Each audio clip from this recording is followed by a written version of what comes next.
धारा भारत माँ की सेवा में गीता परिवार हमारा, गीता परिवार हमारा।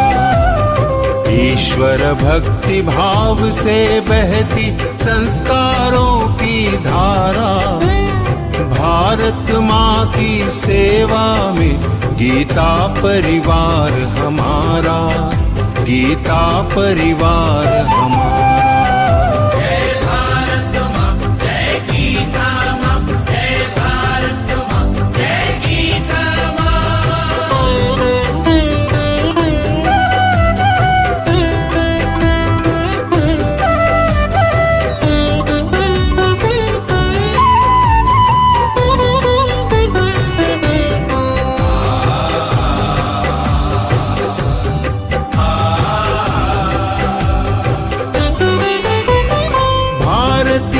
संस्कृति का वैभव जग में सबसे न्यारा। जय भारत माँ, जय गीता माँ, जय भारत माँ, जय गीता माँ। भारतीय संस्कृति का वैभव जग में सबसे न्यारा। ज्ञान और विज्ञान यहीं से सबने पाया सारा, सबने पाया सारा। कुछ भूलों से हारा फिर से जीते देश हमारा, गीता परिवार हमारा, गीता परिवार हमारा। जय भारत माँ, जय गीता माँ, जय भारत माँ, जय गीता माँ।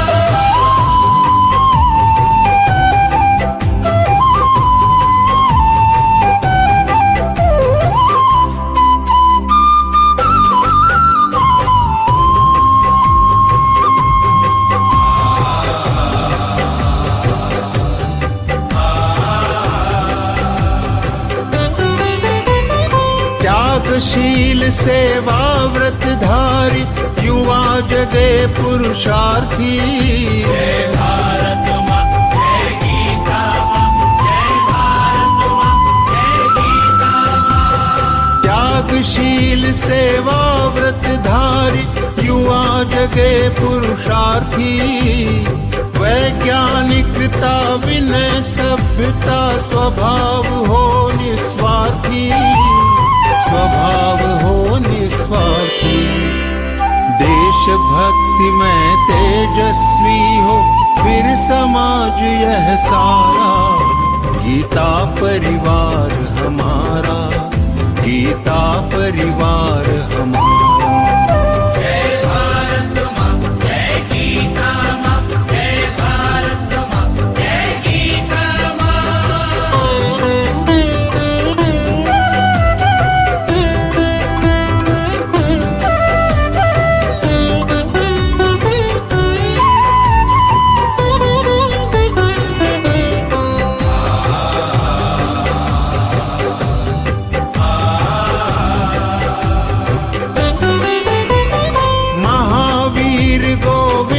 शिवाजी बुद्ध गगन के तारे।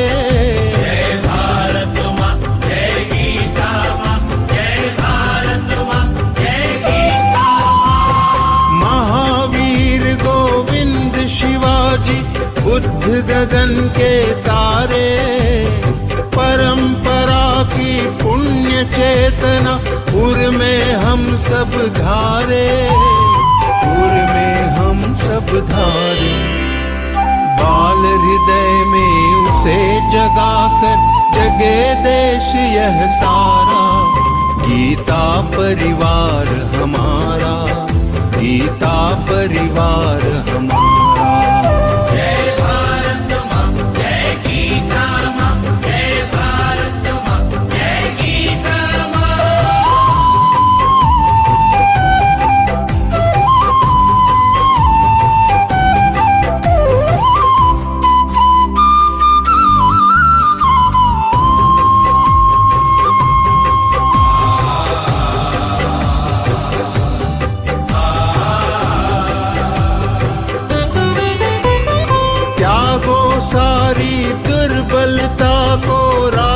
समर्थ बनाओ।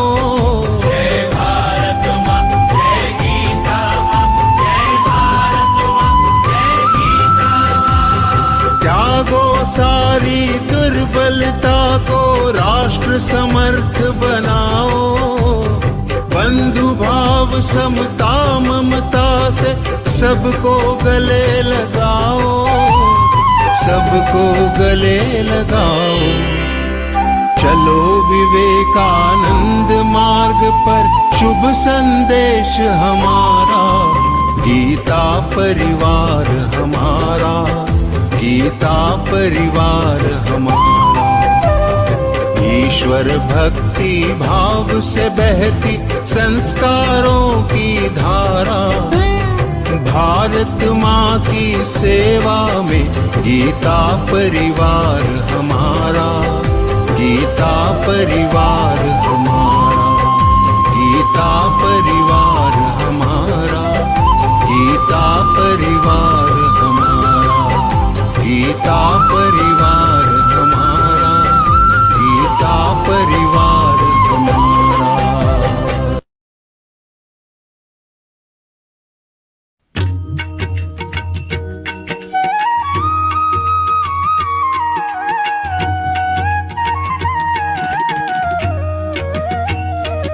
अधरं मधुरं वदनं मधुरं नयनं मधुरं हसितं मधुरं हृदयं मधुरं गमनं मधुरं। मधुराधिपतेरखिलं मधुरं मधुराधिपतेरखिलं मधुरम्।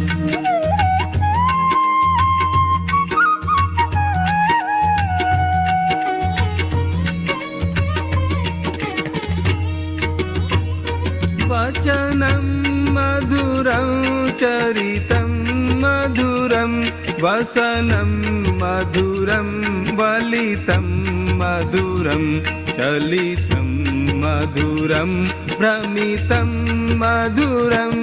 मधुराधिपतेरखिलं मधुरं मधुराधिपतेरखिलं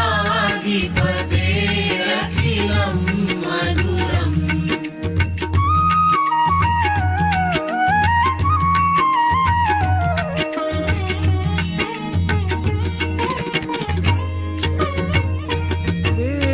रेणुर्मधुरो रेणुर्मधुराः पाणिर्मधुराः पादौ मधुरौ नृत्यं मधुरं सख्यं मधुरम्।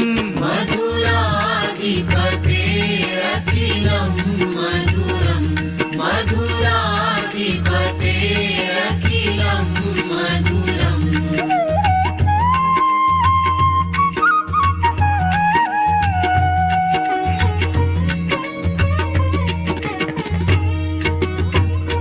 गीतं मधुरं पीतं मधुरं भुक्तं मधुरं सुप्तं मधुरं रूपं मधुरं तिलकं मधुरम्। मधुराधिपतेरखिलं मधुरं मधुराधिपतेरखिलं मधुरम्।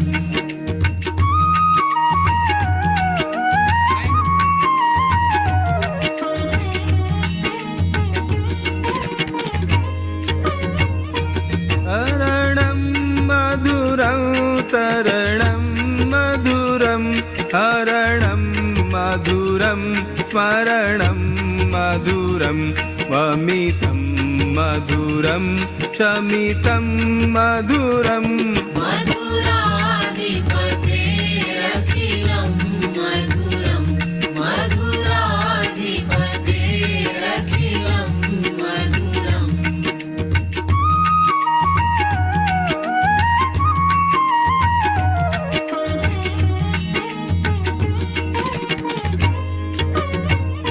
कुञ्जा मधुरा माला मधुरा यमुना मधुरा वीथी मधुरा मधुरा सलिलं मधुरं कमलं मधुरम्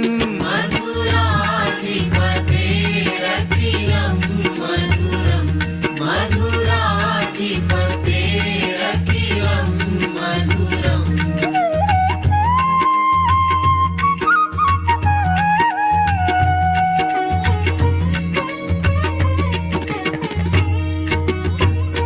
गोपी मधुरा लीला मधुरा युक्तं मधुरं मुक्तं मधुरं दृष्टं मधुरं शिष्टं मधुरम्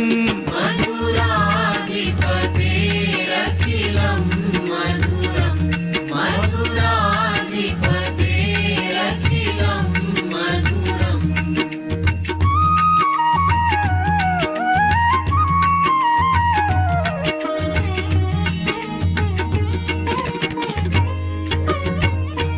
गोपा मधुरा गावो मधुरा यष्टिर्मधुरा सृष्टिर्मधुरा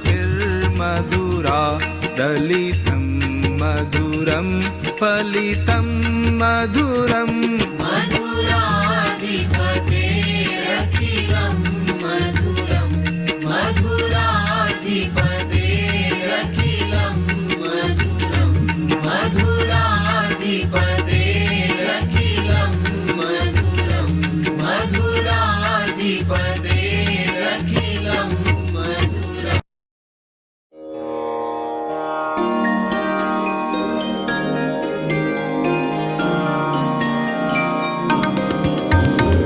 सद्गुणों की साधना में ध्येय ज्योति नित जले सद्गुणों की साधना में ध्येय ज्योति नित जले संग्राममय जीवन धरा पर विजय रथ ले हम चले सद्गुणों की साधना में ध्येय ज्योति नित जले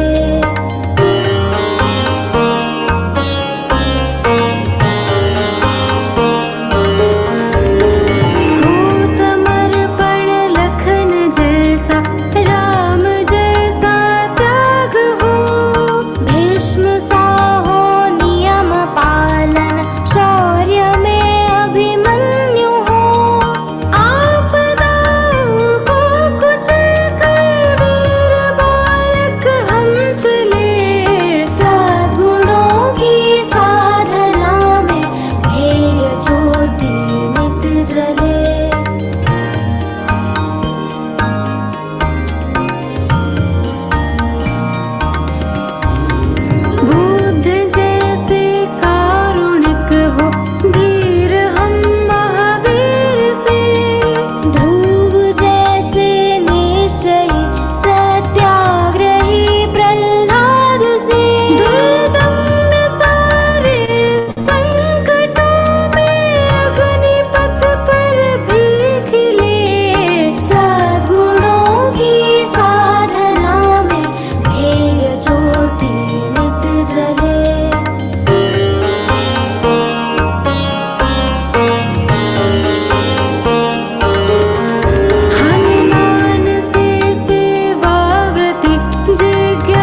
निज मनु मुकुरु सुधारी बरनउ रघुबर बिमल जसु जोदायक फलचारी बुद्धिहीन तनु जानिके सुमिरौ पवन कुमार बल बुद्धि विद्या देहु मोहि हरहु कलेस विकार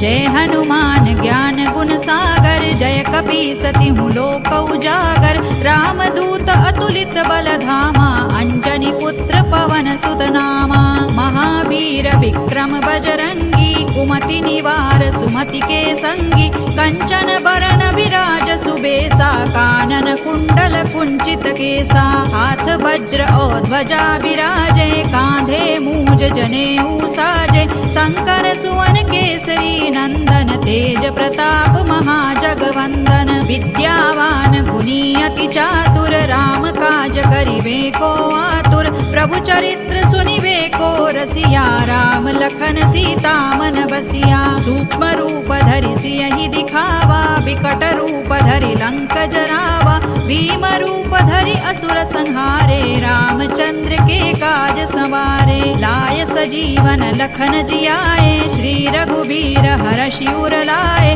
रघुपति कीन्ही बहुत बड़ाई तुम मम प्रिय भरतहि सम भाई सहस बदन तुम रोजस गावे अस कहि श्रीपति कंठ लगावे सनकादिक ब्रह्मादि मुनीसा नारद सारद सहित अहिसा जम कुबेर दिक्पाल जहाते कवि कोविद कहि सकै कहाते तुम उपकार सुग्रीवहि कीन्हा राम मिलाय राजपद दीन्हा तुम्हरो मंत्र विभीषण माना लंकेश्वर भय सब जग जाना जुग सहस्र जो जन पर भानु लील्योताहि मधुर फल जानू प्रभु मुद्रिका मेलि मुख माहि जलधि लांघि गए अचरज नाही दुर्गम काज जगत के जेते सुगम अनुग्रह तुम्हरे तेते राम दुआरे तुम रखवारे होतन आज्ञा बिनु पैसारे सब सुख लहै तुम्हारी सरना तुम रक्षक काहू को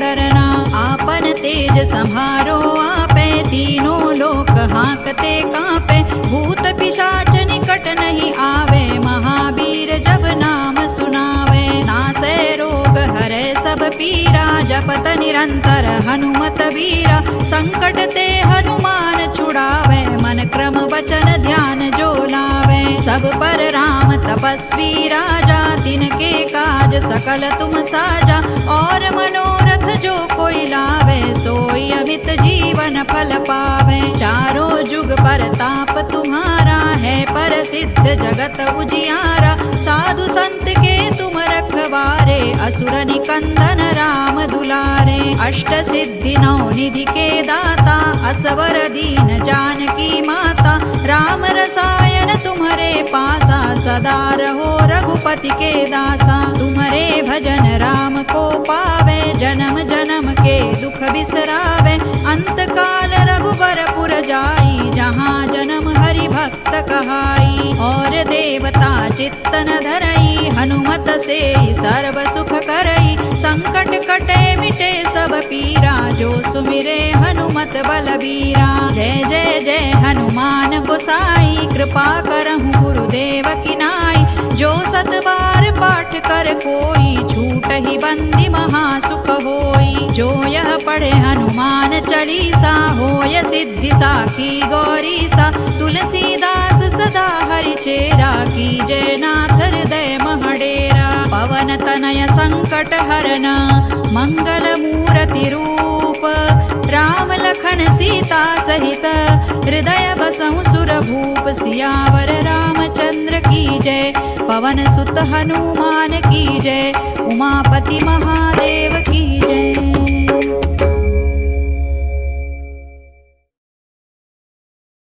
ओम श्री गुरुभ्यो नमः। Jai Shri Krishna, everyone. To everyone, a warm welcome to you all present here today. Myself, Tejashwini, am honored to be present among such a gathering of spiritual seekers. Welcome all. Prayer has the ability to create a spiritual connection with the divine provide a sense of peace and comfort, and inspires individuals to become more mindful and grateful. So let us start our session with prayer from Tulsi ji. Tulsi ji is from Bangalore. She is a homemaker and she has done diploma in her electronics. And she's with Geeta Parivar since last year. And now she's learning in level 4. She has taken Jignasu and Pathak exams as well. Welcome, Tulsi ji.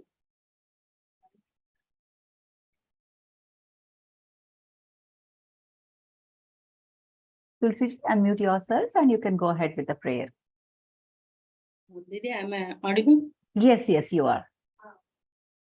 Vasudeva Sutam Devam Kausachanuramartanam Devaki Paramanandam Krishna Vande Jagadgurum Shri Krishna Vande Jagadgurum. Thank you so much, Tulsi ji. Jai Shri Krishna. Jai Shri Krishna. Lighting a diya during prayer symbolizes the presence of the divine. The light of the diya is said to bring positivity and energy and creates a serene environment. The act of lighting diya is also considered to be humble offering to the Lord. Now I would like to request Jagruti Takher ji to light the diya. She is a housewife and she is with Geeta Parivar since October 2020. She is an assistant trainer in Shlokang group and she is a Geeta Vrati. Jagruti ji. निषिद्धैरप्येभिर्लुलितमकरन्दो मधुकरैः करैरिन्दोरन्तश्छुरित इव सम्भिन्नमुकुलः विधत्तां सिद्धिन्नो नयनसुभगामस्य सदसः प्रकीर्णः पुष्पाणां हरिचरणयोरञ्जलिरयम् शरदिन्दुनिभां शुभ्रां शुभ्रवस्त्रैरलङ्कृतां कलहंसकृतावासां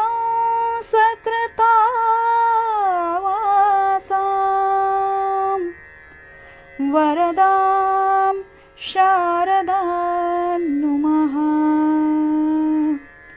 वरदां शारदां नुमः.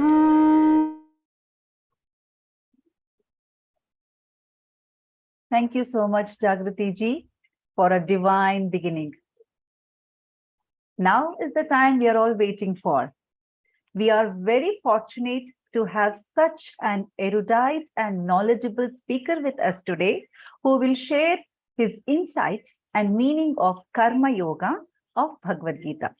I have no doubt that this will help us understand not only the significance of this chapter, but also its relevance to our lives in the present day. So please join me in giving a warm welcome to Shri Vikas Vaidya Bhaiya. Vikas Bhaiya has recited all the 18 chapters of Geeta. He is a trainer for level 1, 2, 3, and 4, involved in the teaching of Vivechan and guiding Geeta Vratis to prepare for Shrungeri Peeth Geeta exams, and the list goes on and on. Yes. Vikas Bhaiya, please welcome.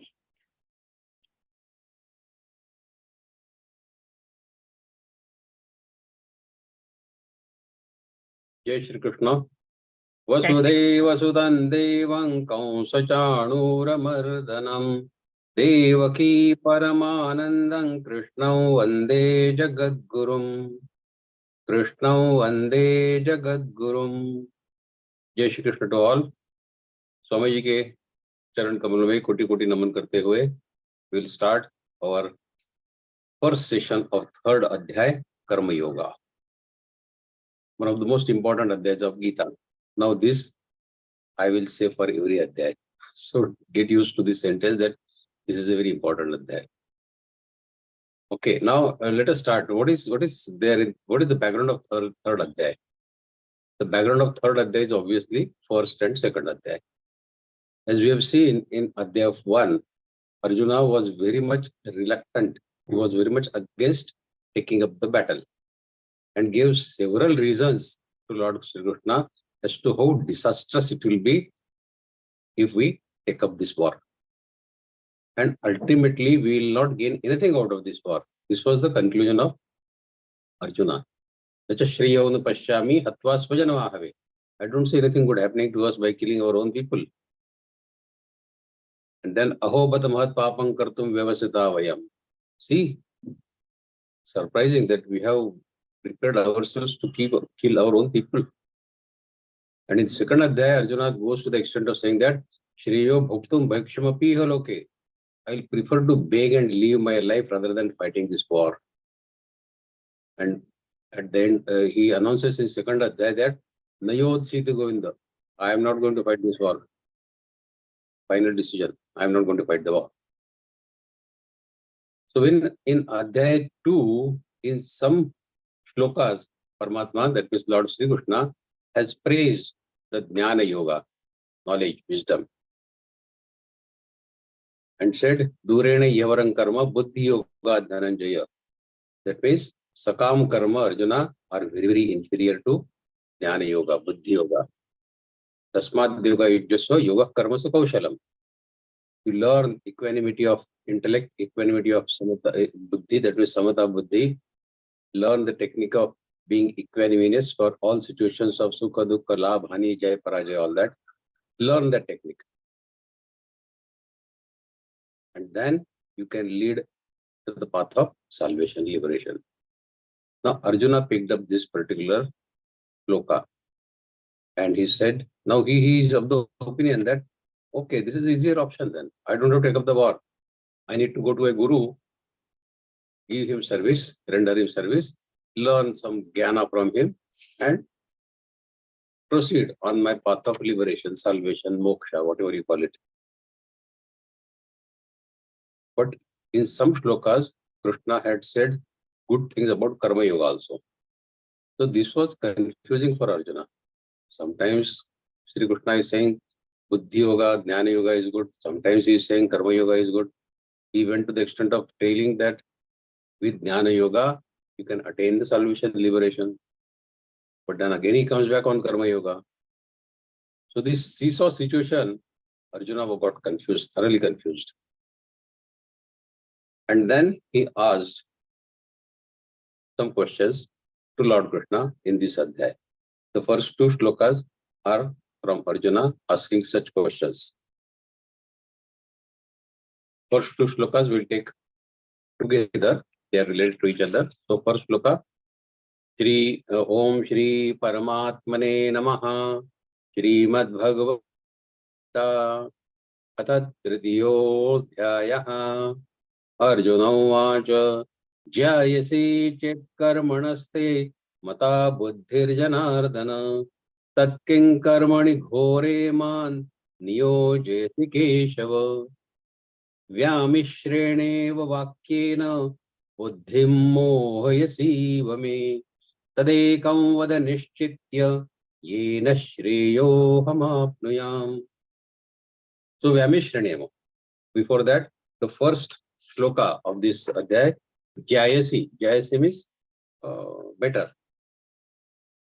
Karmana. Karmana is Sakam Karma. Mata is to consider. Buddhi is of course intelligence. Karmani in karma. Ghore. Ghore means ghastly, bad, cruel. Niyojesi. To get involved, to plan something. So first shloka, Arjuna says, O Janardana, O Keshava, in if in your opinion, knowledge, wisdom is superior to karma, superior to action, then why do you want to engage me in this ghastly karma? That means, why should I not follow the path of Buddhi Yoga, Jnana Yoga, and pursue the path of achieving, obtaining knowledge, wisdom by going to a guru? That path is better, no? Because you have praised Jnana Yoga so much. But on the other side, you want me to take this karma, and that karma also is ghastly karma of killing my own people. So I'm getting confused. And this confusion he expresses in the second shloka. Vyamishranaya vakyena buddhi mohyasi meve tadaikam vadanishchitya yena shreyo hamapnuya. Your equivocal language, instructions about karma yoga and buddhi yoga, karma yoga, buddhi yoga, is thoroughly confusing me. I'm getting confused. Therefore, please tell me decisively with certainty which is the best path for me to follow. You ask your friend, from Pune, I want to go to Mumbai. How do I go? Your friend says, okay, you go to Pune railway station. From there, you get umpteen number of trains for going to Pune, Mumbai. Then, in a moment, he says, or okay, you can do one thing. You can take a cab. You can go by taxi, much faster. Before you respond to him, he says, or why don't you take a flight? It takes only 15-20 minutes to reach Mumbai. You can take flight also. Or why don't you go by that Asiad bus? That is cheaper and better also. So you get thoroughly confused. What exactly I am supposed to do? I have asked for something and you are giving me so many solutions and this is also good, that is also good. You get confused. So same way, Arjuna got confused. He wanted to achieve the best for himself in his life and he wanted to know which path to follow. Now, in this case, Lord Sri Krishna in second Adhyaya has never said this, which Arjuna has said, that he has said that Jnana Yoga is superior to Karma Yoga and all that. He had given a statement that Karma Yoga and Jnana Yoga are two different paths for achieving the same destination. Nothing is inferior, nothing is superior. So Arjuna is asking this question in these first two shlokas to Shri Krishna, that I am confused. At first you said that path of knowledge is the best. Then you said path of Nishkam Karma Yoga is the best. I don't know what to make out of all this. If Nishkam Karma Yoga is so superlative, then why do you praise Jnana Yoga so much? That will lead to Paramgati instantaneously, you say. Now, those of you who have studied Adhyaya 2 will remember that Shri Krishna had repeatedly praised Jnana Yoga, saying that it is so great that it destroys the seeds of ignorance in us. After you get the Jnana, your seeds of ignorance get thoroughly destroyed, which means that the mind never gets deluded by this material world anymore. That is the effect of Jnana once you obtain that. Now, Arjuna says to Shri Krishna that if the path of knowledge is so excellent, then why don't you allow me to trade on that path? Why are you asking me to do Nishkam Karma instead? And especially when this karma is so dreadful that it means killing of my own friends, own relatives, and my gurus as well. Now we know that Arjuna was of sattvic disposition. He was a thorough gentleman. Sattvic disposition. He had liking for the war at all. And let us understand that he had all the genuine reasons to fight the war against Kauravas. Few of the reasons: repeated attempts had been made to kill him and his brothers. Their rights were consistently denied. His beloved wife Draupadi had been outrageously humiliated and attempt had been made to disrobe her publicly. He had so many legitimate reasons to fight the war, but still he did not want to fight.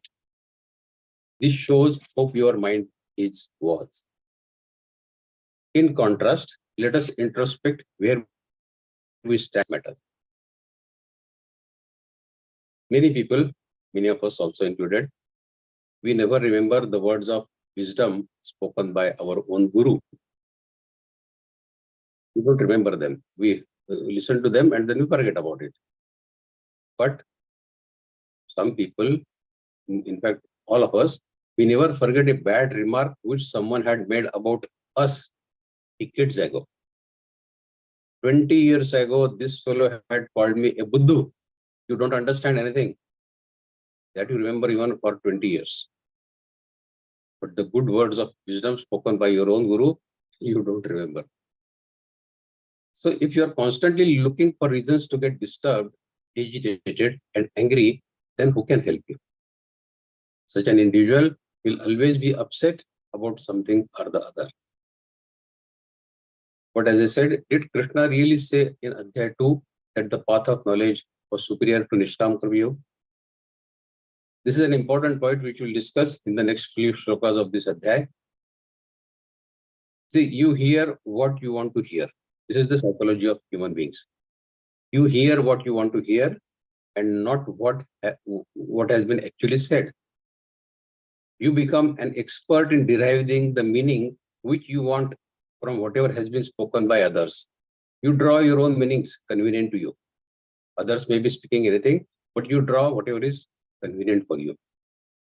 If you are angry with someone, everything that person does will make you angry.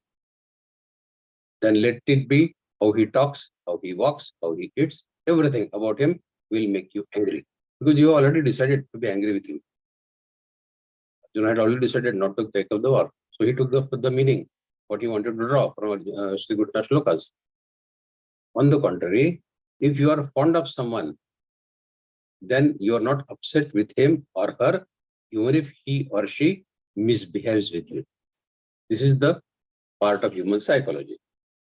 Arjuna says, if the path of knowledge is so excellent, then let me follow this path, meditate and get established in the divine. Why do you ask me to fight? Why are you asking me to commit such a horrific karma? Arjuna had said earlier also that he was confused. Now he says, yeah, I am more confused. Earlier also he was confused. Now he is more confused. He is requesting Krishna to decide what is appropriate for him once and for all. And tell him decisively what is in his best interest, what he should do.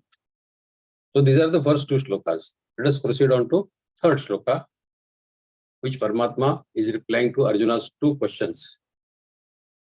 Third shloka, Śrī-Bhagavānu vāca Lokesmin vividhā nishtha purā prokta maya nagha jnana yogena sankhyanam karma yogena yoginam. Loke means in this world, asmin. Asmin is this. Dvividha. Dvividha is two types. Pura is in the past, earlier. Prokta is to say. Anagha is someone sinless, nishpap. Arjuna has been called nishpap, anagha. Jnana yogena, by following the process of knowledge, jnana yoga. Sankhyanam, the jnana yogi. Karma yogena, the process of karma yoga. Yoginam, of the karma yogi. So Arjuna had asked the question in first two shlokas. Paramatma is replying, Arjuna, I have already explained that there are two kinds of men. That is two classes of thoughts, two classes of men in this world. Some having faith in knowledge, follow the path of Jnana Yoga for self-realization, and some having faith in karma, follow the path of Karma Yoga. As simple as that. So this is the reply from Lord Krishna to Arjuna's question, that both are leading you to the same destination of self-realization. Nothing superior, nothing inferior. Lord says there are only two paths one can follow, and he says he is not saying anything new. Jnanis have already said the same thing in the past, Pura. The path of knowledge is followed by Jnanis, and the path of Nishkam Karma Yoga is followed by Karma Yogis. What is the difference? In Karma Yoga, there is predominance of Kshara, that means perishable, the world around us. That is the dominance of that. While in Jnana Yoga, there is predominance of Akshara, that means the embodied soul or the imperishable. This is the difference between Jnana Yoga and Karma Yoga. Karmas are done for the world, jnana is attained for the embodied soul or the Paramatma. Krishna says, those who have the right to perform Jnana Yoga should follow that. And those having right to perform Karma Yoga should follow Karma Yoga. Only one specific path will lead you to Supreme Paramgati. God doesn't insist like this. God doesn't insist that you follow only Karma Yoga, you follow only Jnana Yoga, not insisting on anything. As per our samskars of past lives, those who are intelligent in Adhyatma, those who have the requisite inquisitiveness about soul, about the super soul, about the Jivatma and about Paramatma, they are destined to follow the Jnana Yoga. Adhyaya 6 says how our next lives also take us on the same path which we were treading on our earlier life. We start from the point from where we left. So you had earned some Jnana in your earlier life. You start treading on that path from the point where you left in your earlier life. So those are the samskars. Those are your past karmas. Now they are destined to follow the Jnana Yoga. Those who have this kind of samskars of Jnana. But those who do not carry such samskars, those who cannot easily understand the Tattva Jnana of Paramatma, but even then they have the desire to attain that Atma Jnana, self-realization. For them, God says, Karma Yoga is the path. Now, karma may appear inferior to Jnana, but common people need to follow Karma Yoga path only. You see, crossing the river is not difficult for one who knows the swimming. But one who does not know swimming, for him, he has to first do the karma of learning swimming. If he jumps directly into the water without learning, without doing the karma of learning, you know what will happen to him. So, doing some karma is essential before you even think of jnana.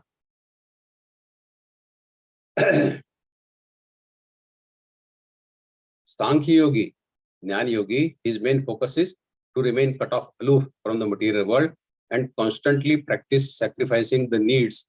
That is called Jnana Nishtha. To remain cut off, aloof from the material world and to constantly practice sacrificing the needs, sacrificing the kamanas, desires, requirements. It is called Jnana Nishtha, pursuing the path of Jnana, neglecting the path of karma. And karma nishtha involves nishkam karma, that means vasana rahit karma.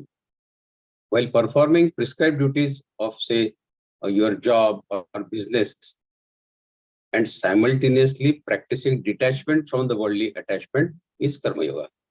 You continue to do your daily routine work, but while doing that work, keep practicing detachment from the worldly attachment. That is the name of karma yoga. God is referring to these two nishtha in this shloka, karma nishtha and jnana nishtha. By the way, nishtha means the path that leads you to liberation, salvation, or moksha, whatever you call it. So karma also takes you there, and jnana also takes you there. We go to first shloka. Na karmana manarambha nashkarmyam purusho shrute na jasanyasana devo siddhim samadhigacchati. No, not. Karmanam, your prescribed duties, kartavya karma, anarambhat, without making the beginning. Ashrute, ashrute means to eat, but here the meaning is to achieve, to experience. Naishkarmyam, freedom from return or reward of karma. That is the Naishkarmya sthiti, when you don't expect anything from your karmas. Sanyasanat, by giving up, by relinquishing, or by renunciation, whatever you call it. Siddhim, the success, the perfection, samadhi gacchati, to attain. So Paramatma says, na karmana manarambha naishkarmyam purusho shrute na cha sanyasana deva siddhim samadhi gacchati. Unless a man makes the beginning of action, he cannot experience, he cannot achieve nishkam karma. Action without expectation or return or reward is called nishkam karma. And by merely giving up or renunciation of karma, that means action, he cannot attain param gati or perfection or siddhi. Now, when does the karma start? In our life, when does the karma start? Right from the birth. In fact, to be precise, it starts right from the child when the child is in the mother's womb. A 3-month-old fetus moves his limbs and turns in the womb as if he is dancing. So karma starts right when you are in the womb of your mother.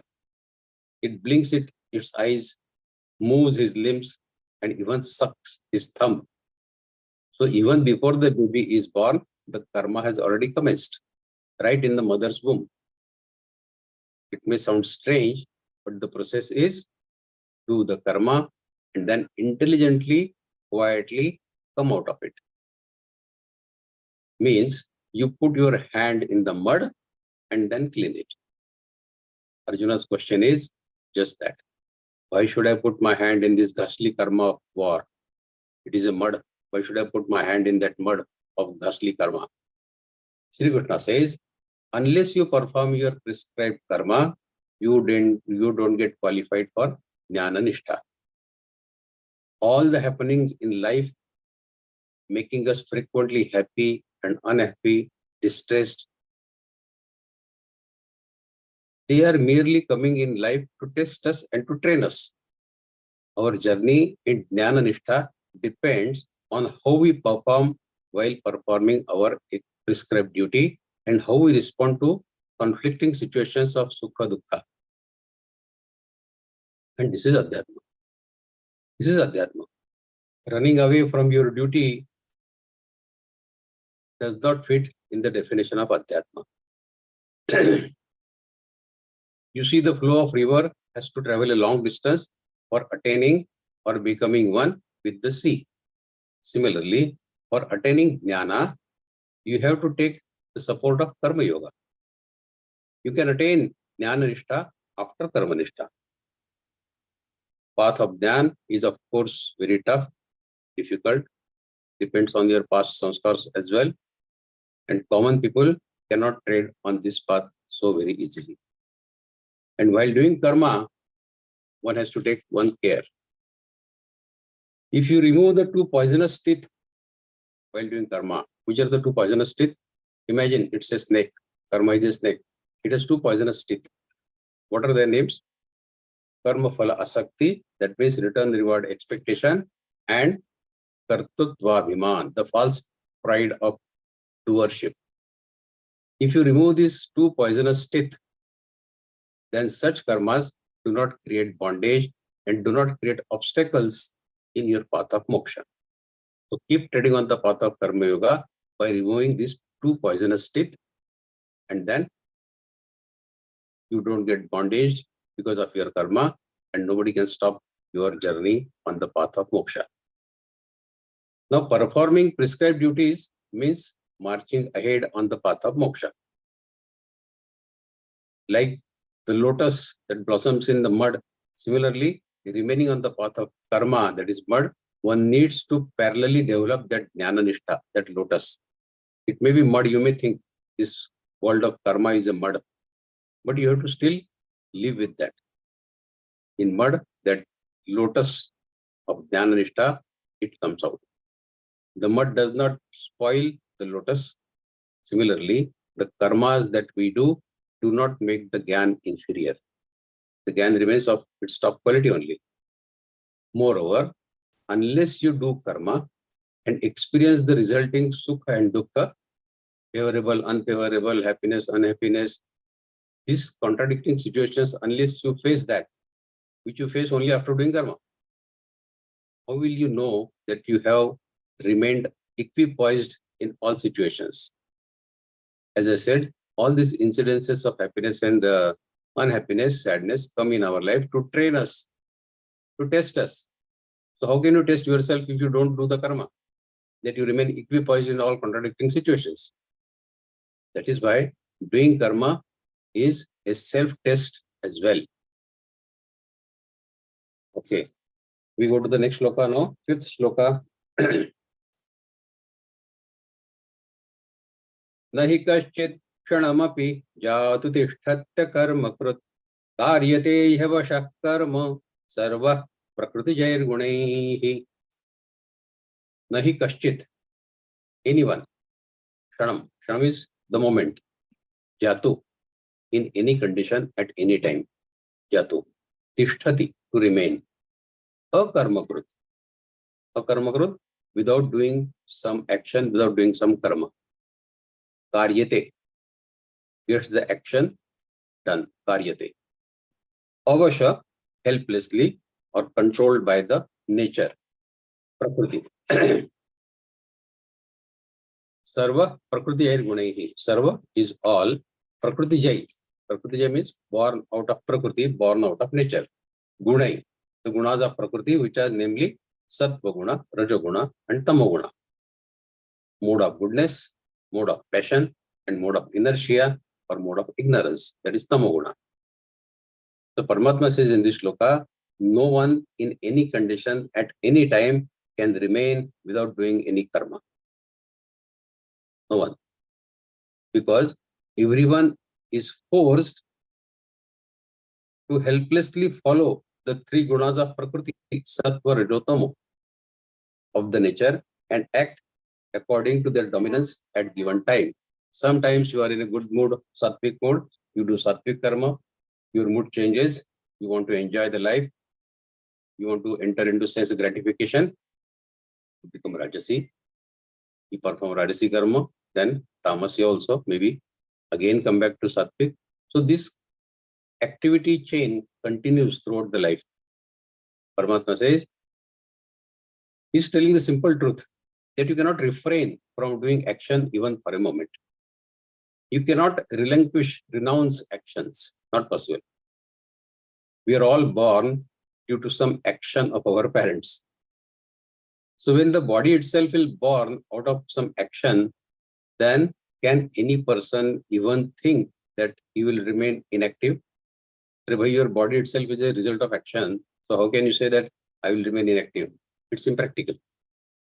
In this shloka, God is saying that Prakriti's three gunas, Sattva, Rajotamo, are responsible for functioning of your body. What is the body anyway? It is nothing but the gross counterpart of your mind. It is the perceptible material form of your mind. Mind is imperceptible, body is perceptible. But it is the material form of your own mind. And what is mind? It is the imperceptible, subtle form of your own body. That is why all that is present in your mind gets reflected in your body. Your body, your face clearly mirrors the anger, the lethargy, the lust, and the greed present in your mind. People can read your face and tell what kind of person you are, because your body is showing your mind. Your body is showing your mind. Furthermore, your face also indicates sometimes the lack of your intelligence. You listen to some great scholar, you show outwardly that yes, I am understanding everything, but your face shows that you are not understanding much of it. However hard you may try to cover it up, but your face will speak the truth that you are not understanding much of it. So, body is showing the mind. Body is the perceptible form of your own mind. Try it sometime. This is a mind game sort of. When you are feeling low or gloomy, someday we do feel like that. Either do some aerobic exercises or do some Surya Namaskar very swiftly. If you don't know Surya Namaskar or if you don't know aerobic exercise, just dance to some fast beat of music. Within minutes, you will feel better and your mood will improve due to the released happy chemicals called endorphins from your own body. You are taking action and curing yourself. The cure lies within you. If you sit idle, that cure will not happen. You want to cure your low or gloomy mood, dance. Cure yourself. Within minutes, you will feel better and your mood will also improve due to that release of happy chemicals which is there in your own body. The children, therefore, they are always happy because they are always active. Moving hand like this, dancing here, laughing unnecessarily. They are always active. That's why they are happy. We, with long face, keep talking serious things without action. So we are not so happy all the time. Our mind and body are born from Prakriti only. And due to effect of Prakriti's three gunas, Sattva, Rajo, Tamo, activities will keep on occurring in your body and in your mind. You cannot simply prevent these actions. So nahi kashtit kshanamapi jatudishtatya karma upar karite yavashak karma sarva prakriti jairgunai. It is all Prakriti, it is all nature. Okay, we go to next shloka now, sixth one. Paramatma says, Karmendriyani sayyamya yaste manasa smaran indriyarthan vimudhatma mithyacharasa uchyate. When I started learning Bhagavad Gita, this was the shlok when I read. I realized that Bhagavad Gita is not something which is only for scholars. It is not a theoretical exercise. It's a practical guide on how to live the life. This is a slap on our face, this shloka. Karmendriyani sayyamya ya aste manasasmaran indriyarthan vimudhatma mithyacharasa uchyate. Karmendriyani, all the senses, working senses as well as knowledge senses, Jnanendriya as well as Karmendriya. Our speech, our hand, our foot, everything, ear, skin, eye, taste, whatever, all indriyas. Sayyamya, controlling.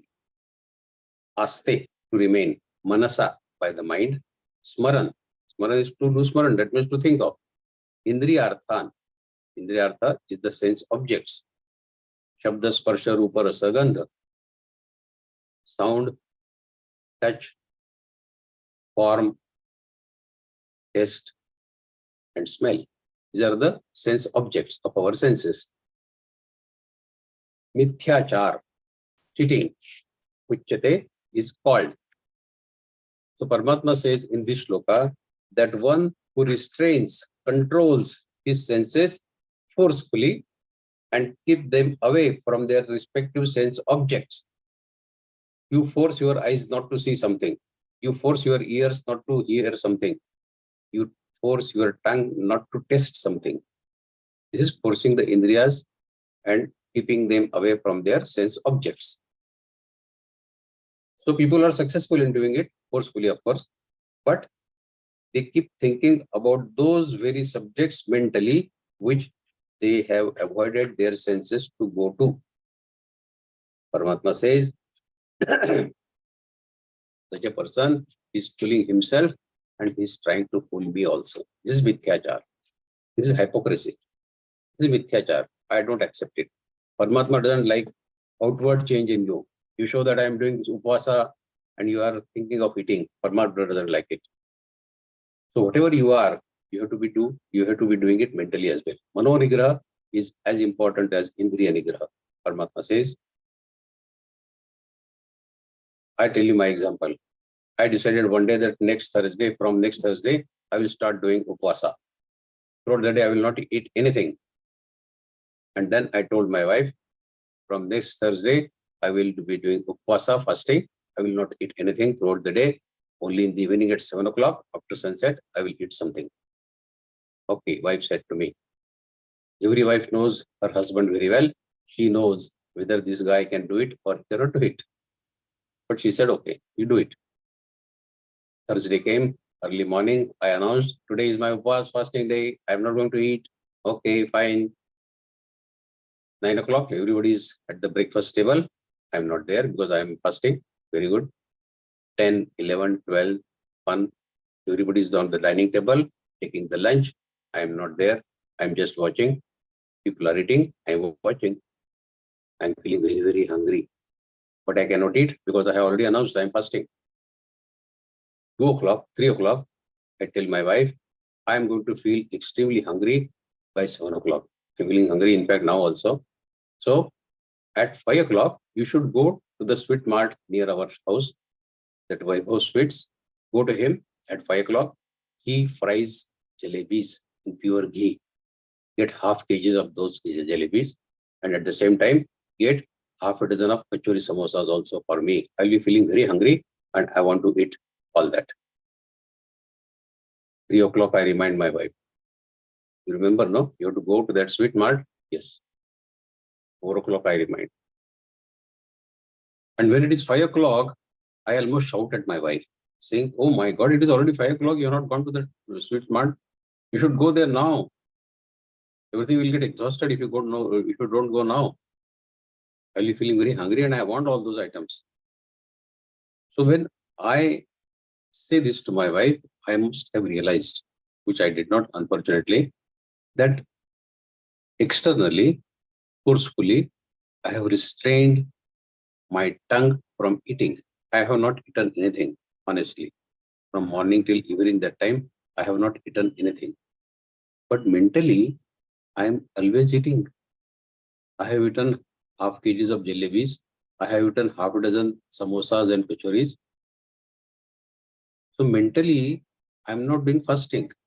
Paramatma says, this is mithyachar, hypocrite. You are fooling yourself and you are trying to fool me also.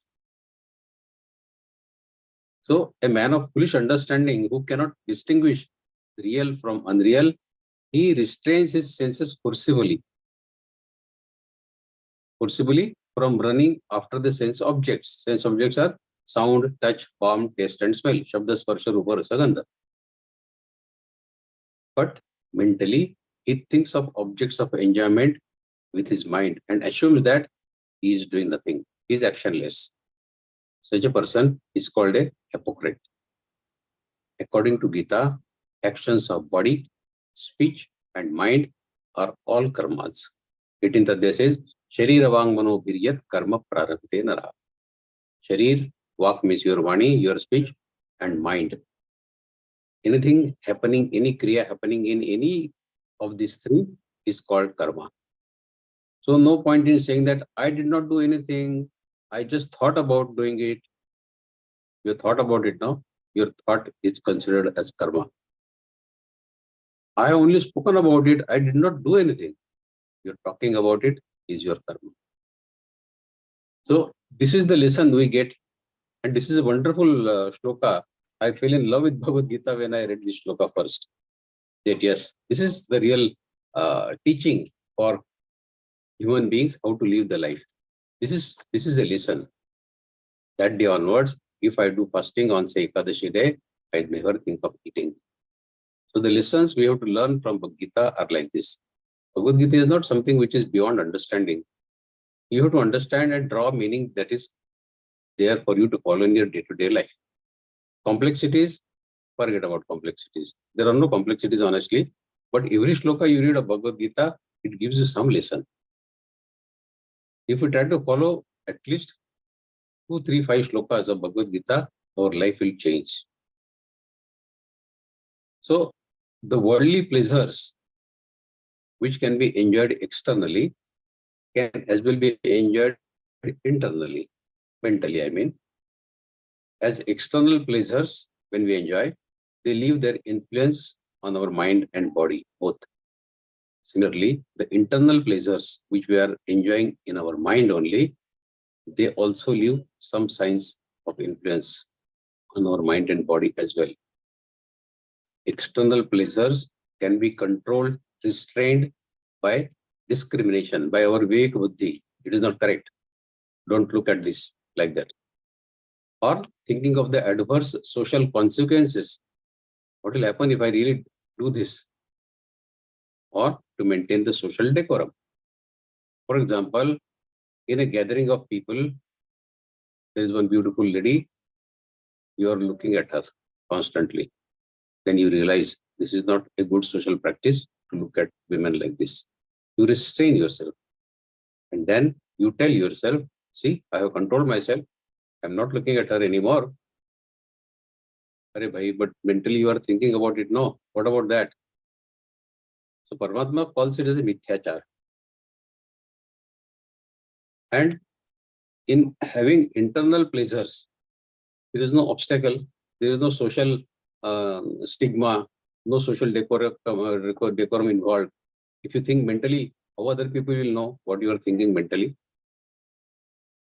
So there is no social decorum involved, no restriction at all on what you think.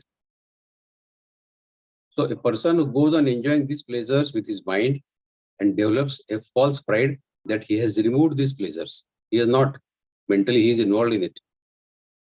Thus the internal pleasures, they prove more fatal than the external pleasures.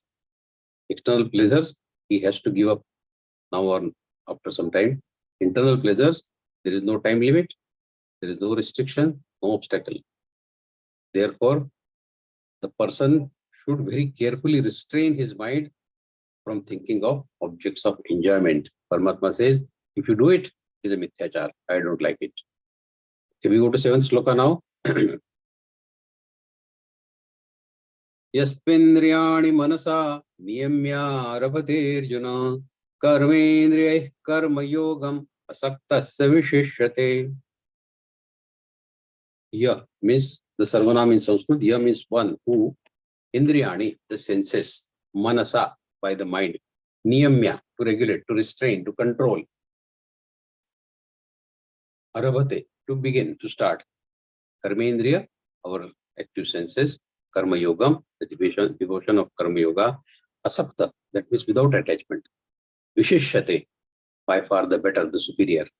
So Paramatma says, on the other hand, one, the sincere person who controls, regulates, restrains his senses through his mind and begins his karma yoga through them, through these very senses, without keeping any expectations of returns or rewards.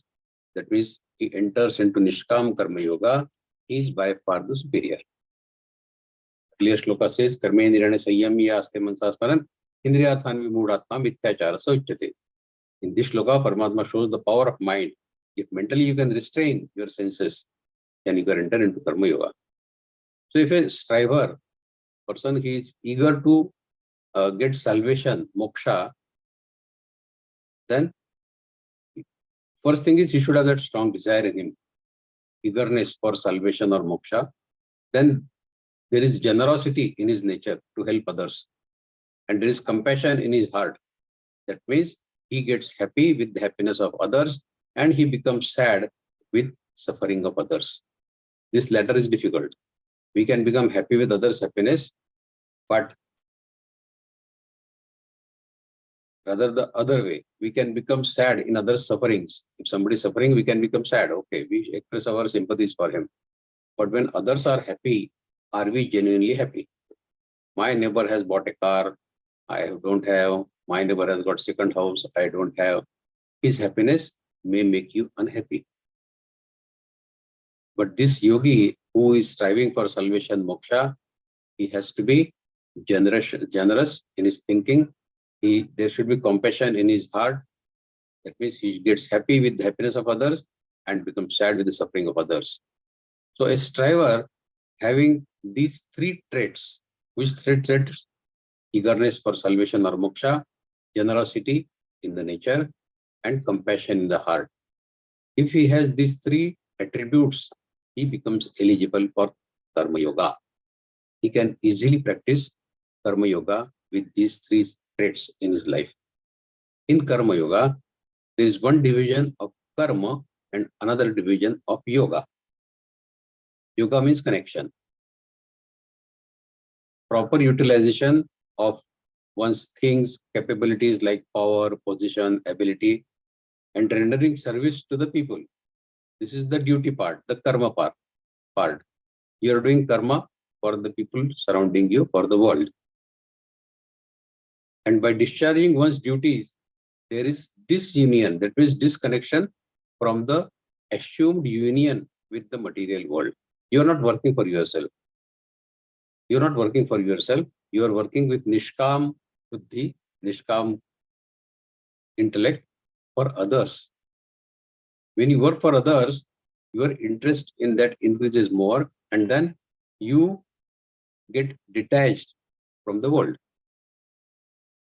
If you work with selfish intent, then you are more and more involved with the material world. But when you have no selfish intent, that means you are trying to disconnect yourself from the material world. This is called yoga. So this disconnection from the assumed union with the material world is the yoga part of Karma Yoga. Duty, that means karma that we do, has its relation with the world, and yoga is having relation with the God.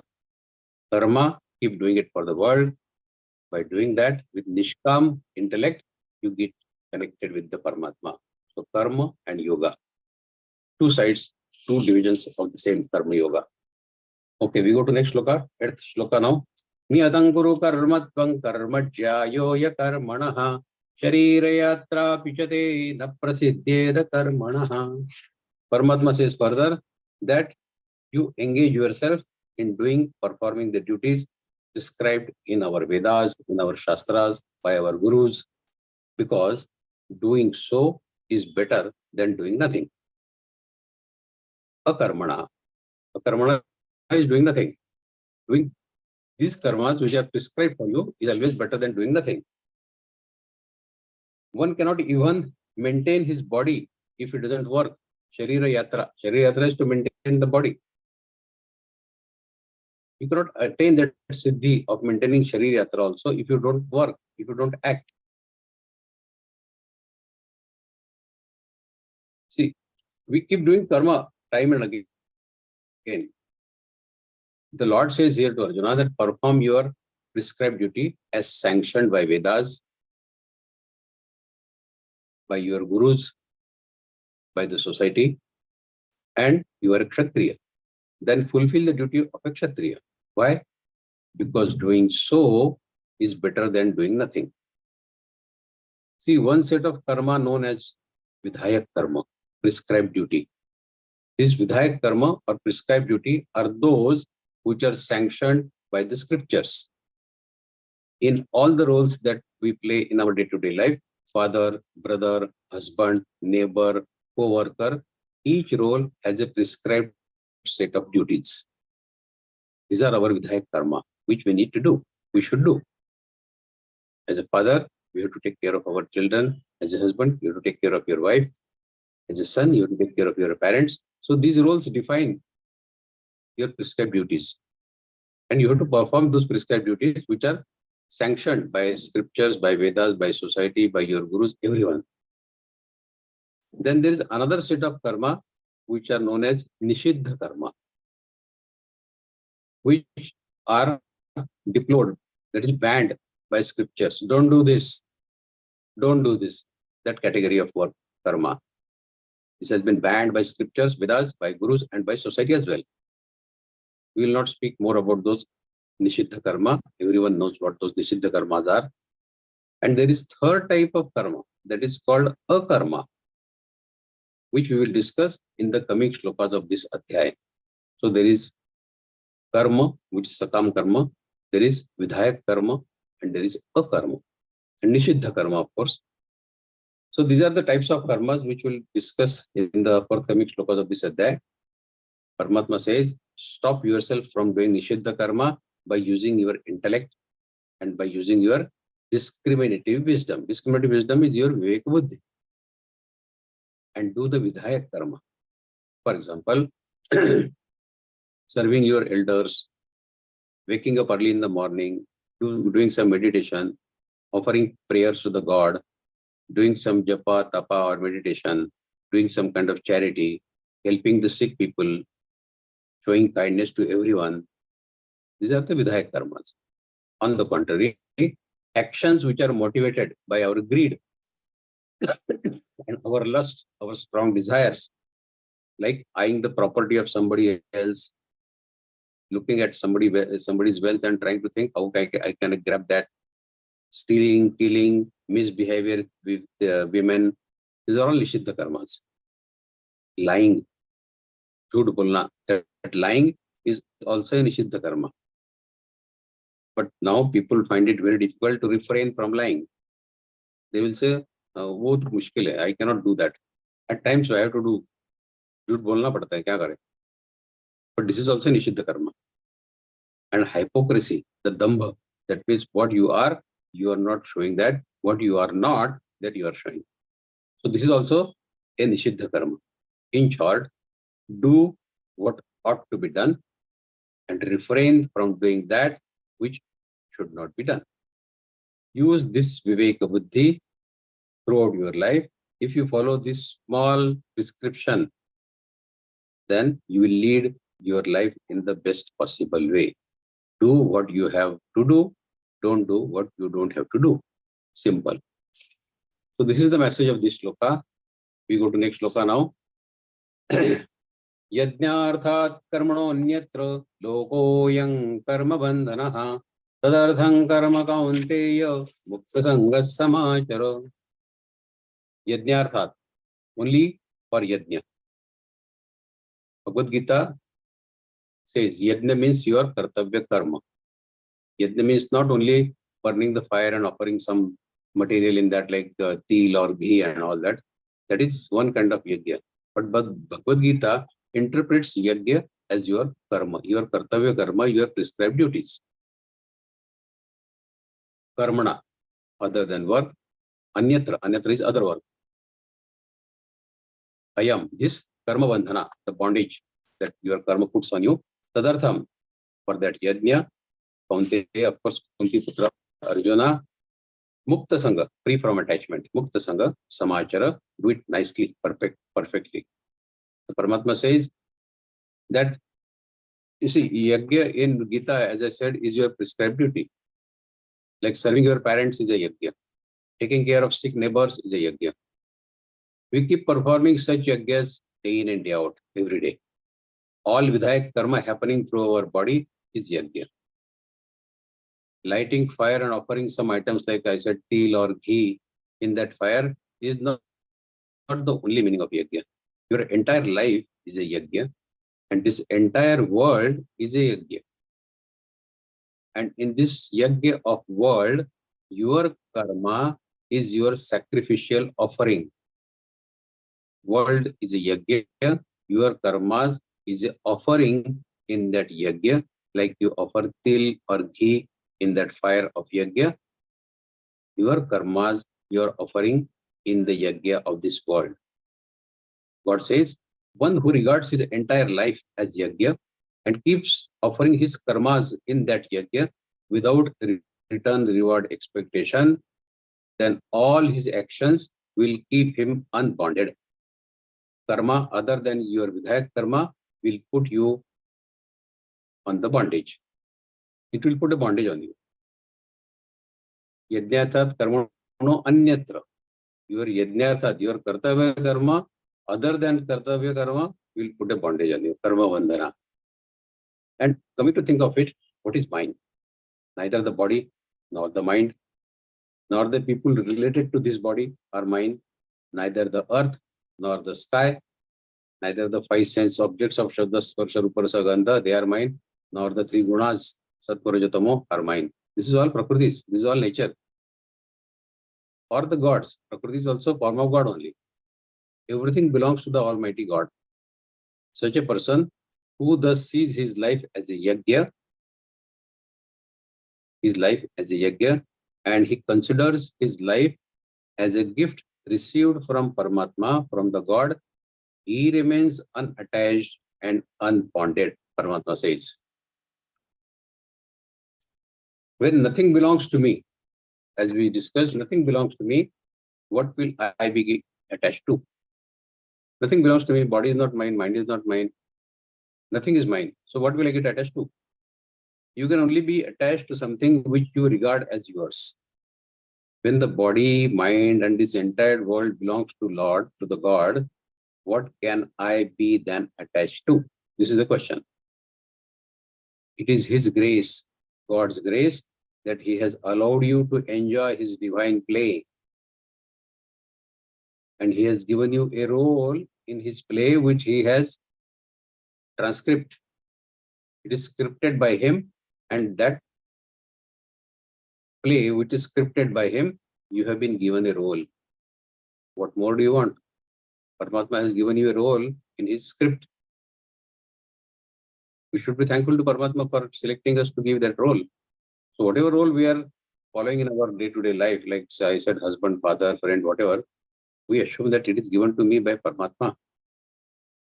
So enjoy this role given to you by Paramatma and enjoy this transcendental play being played by Paramatma for the entire humanity. Okay, we go to next shloka now. Sayajna praja sratva purovacha prajapatihi anena prasavishyadvam eshavo stvishta madhu. This is the 10th shloka. 10th and 11th are slightly interrelated, so we'll take both the shlokas. Devan bhavayata anena te deva bhavayantu vah parasparam bhavayanta shreya paramavapsyato. Paramatma says Sahayajna. That means explaining the prescribed duties, making the bylaws of how to live the life. Praja means human beings. Sruštva means to create, creating. Pura means in the past, in the beginning of this world. Vacha is to say Prajapati means Brahmadev, who created this universe. Prasavishyadvam, make all more and more prosperous. Let everybody prosper. So this shloka says, 10th shloka particularly says, in the beginning, while creating this universe, Prajapati Brahmadevji, he explained the kartavya karma, that means the prescribed duties, that is yajna, what we call just now, to all the living beings, mainly to the human beings, of course, and said to them that by performing their duties, that means by performing yajna, you help all prospering more and more. So let this yajna, that means performance of your prescribed duty, bestow upon you everything that you desire. And in the next shloka, Paramatma said, Devan bhavayatanena te deva bhavayantuha parasparam bhavayanta shreya paramopsita. By performing yajna, that means your prescribed duty towards the demigods, Devan, you assist elevation, prosperity of those demigods, and then those demigods in reciprocation will help you in your prosperity. And by such mutual cooperation, parasparam bhavayanta is mutual cooperation between demigods and human beings, prosperity will be achieved by all. Wonderful shloka this. Prosperity can come through mutual cooperation only. So man alone is qualified to perform new creative actions, while the 84 lakh unis, life of demigods, the life of those residing in the hell, Narak, are the lives to pay for or to reap the fruits of their past karmas. Only human beings are qualified to perform new creative actions. Brahmadeva, while creating this universe, has made clear. What he has made clear? The bylaws drafted for gods and human beings. What are the prescribed duties of human beings? What are the prescribed duties of the demigods? Human beings are to perform their duties toward gods, and the gods have to perform their duties towards the human beings. Parasparam bhavayanta. Human life is only for attaining salvation and moksha. For salvation, no new work needs to be done, but whatever work the man does, if he does it for welfare of others, not for welfare of self, but for welfare of others, by relinquishing the selfishness, by relinquishing the egoism, by relinquishing the desire for karma phala, that means fruits of the karma, then it will lead him on the path of salvation. That is what Paramatma says. As Brahmadev has told gods and men to do good to each other in a selfless spirit through performance of their prescribed duties, similarly, it should be interpreted from this shloka that people of all four varnas, Brahman, Kshatriya, Vaishya, Shudra, that means the entire population, should do good to each other. If they discharge their duties for welfare of others, they will be also on the path of salvation. Brahmadeva created this universe in the manner that there is nothing is nothing. No object, no action is there for one's own self. Everything is there for the others. This is the lesson of life Brahmadeva has given to us when he created the universe. That no object and no action in this world is for you as a self. It is for the others. This we'll discuss in the forthcoming shlokas again. Imagine this universe as a housing society. We live in housing societies. So this universe is a housing society which has given you a place to live. Brahmadeva is the chairman of the society. He has given you a place to live in his universe, in his society. He has made some bylaws of the society, as we normally make bylaws. Brahmadeva has made the bylaws of this universe as a housing society. Follow those society bylaws and enjoy your stay in this society of Paramatma, universe. This is the meaning of these two shlokas in short. I think we should stop here. We'll take the remaining shlokas in the next sessions. Jai Shri Krishna to all. Thanks for listening. Now the forum is open for you all to raise your questions. We'll try our best to give the replies. Thank you so much again. Jai Shri Krishna. Thank you, Vaidya, for such an enlightening and thought-provoking knowledge you have shared with us today with simple examples which we could connect in our day-to-day life. Yeah, now the session is open for questions. Please raise your hand and on your videos.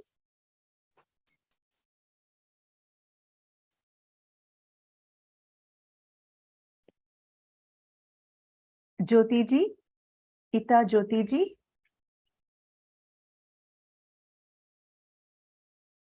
Unmute yourself, Didi. हाँ दीदी. Jai Go ahead. Krishna Bhaiya. Shri Krishna. In 8th shloka, meaning of Sharira Yatra Pichate. Yeah. Sharira Yatra is maintaining the body. Api means even. Even Api for no? maintaining. Api means even.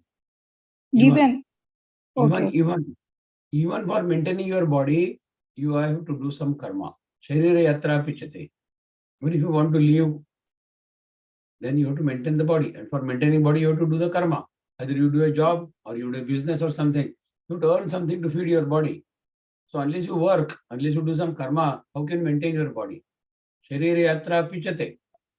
Sharira Yatra Api Cha means and even for maintaining your body, you have to do karma. Sharira Yatra Pichate Prasiddheta Karmana. You cannot maintain your body also if you don't work. Thank you, Bhaiya. Jai Shri Krishna. Jai Shri Krishna. Sudhanshu Bhaiya, please on your camera and you can ask the question. Check, sir.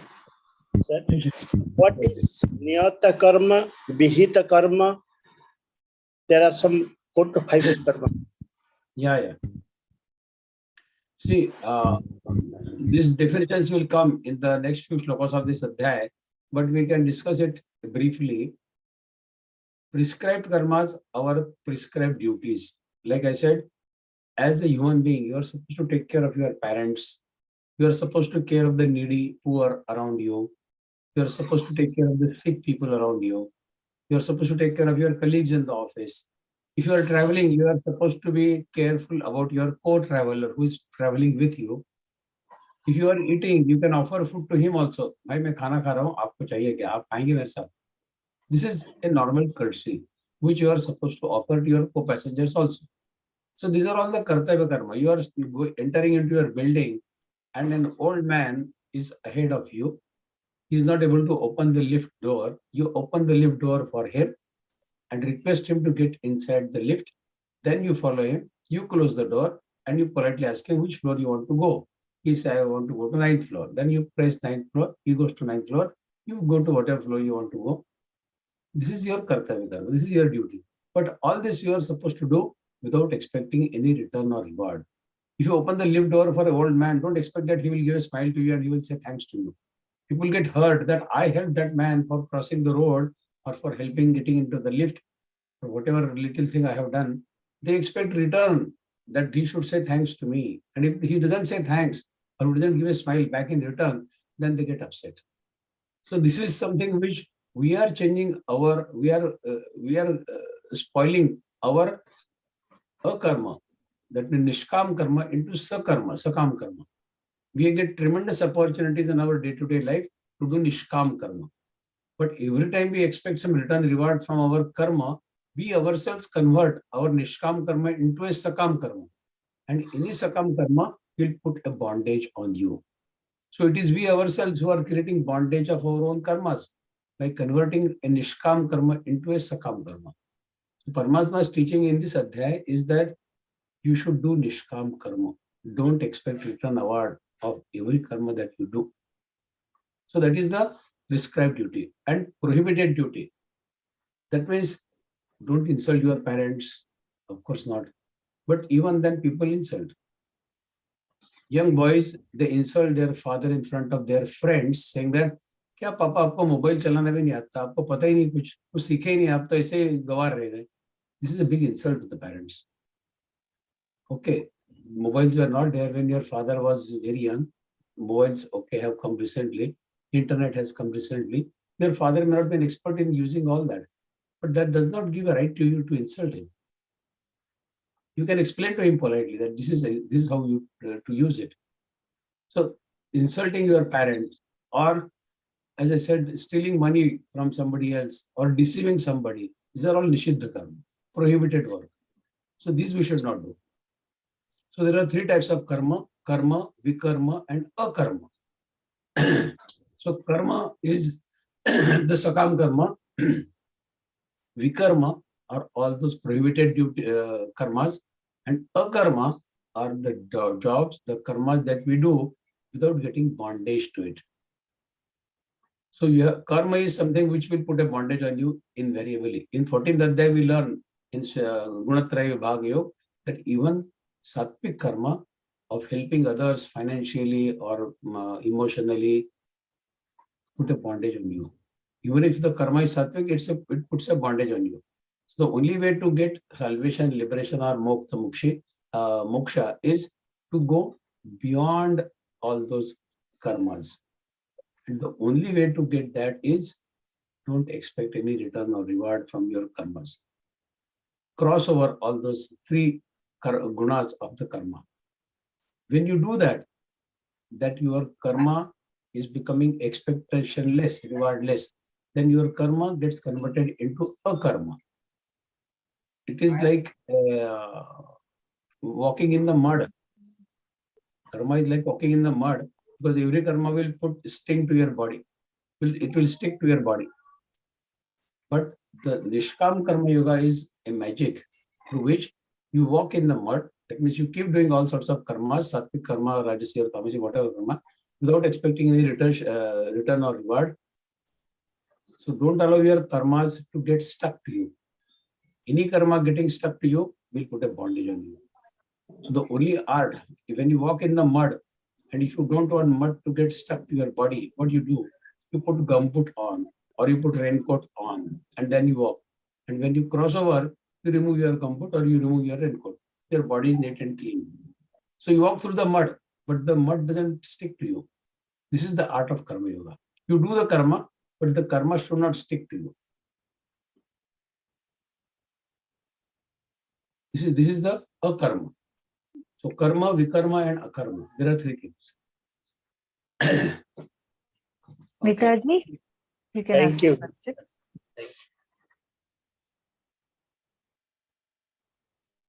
Vita Raoji, please ask your question. Jai Shri Krishna. Jai Shri Krishna.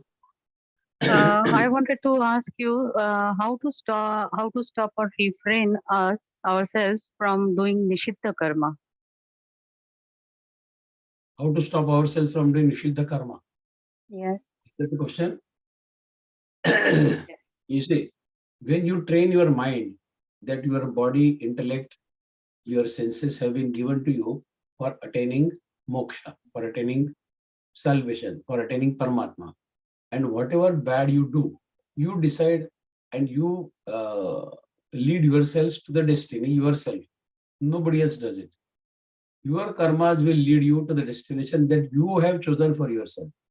If you have chosen the destination that I want to get rebirth, either in human life or even in lower life, urdhvam gachanti sattvastha madhye tishtanti rajasa jaganniguna vrittistha adho gachanti tamasa.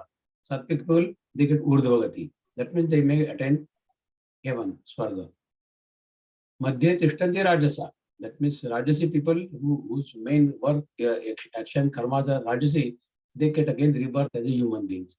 Whether they get in good human or bad human, rich or poor, healthy or disease, we don't know. It depends on their karma. But they can get reborn as human beings.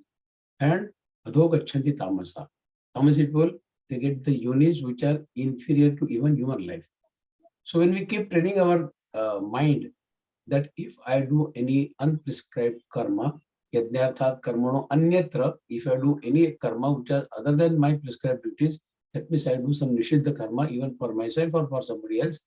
Nishiddha karmas are bad karmas, and I am digging my own grave by doing nishiddha karma. Because if I have been given the freedom by Paramatma to think the way I want to think, to do the karmas I want to do, there is no restriction from God on us. You are free to think whatever you want to think.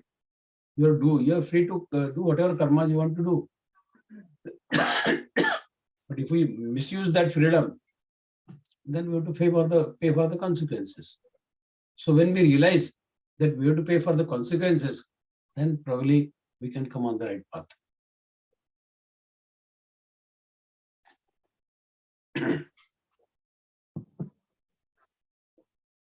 Any other question? Shyam Prasad ji. Namaskar, sir. Sir, my first question is, what is the exact meaning of Sankhya? Sankhya. Okay. Yes. Sankhya, that is in second adhyaya. Second adhyaya is called Sankhya Yoga. Yes. Okay. There are two yogis. One is Sankhya Yogi and another is Karma Yogi. Sankhya Yogi, they concentrate more and more on their soul, on Jivatma and Paramatma. They don't care about karma at all. Because they say, they blame karma, all types of karma. Even Sattvic karma they blame, saying that all karmas are bad. This is the psychology of a Sankhya Yogi, that all karmas are bad, every karma will put me under bondage, and I don't want to get bondage. So Sankhya Yogi concentrates more and more on learning about his Jivatma. He knows that my Jivatma, my soul, is a fragment of Paramatma. Mamai Maushu Jivaloke.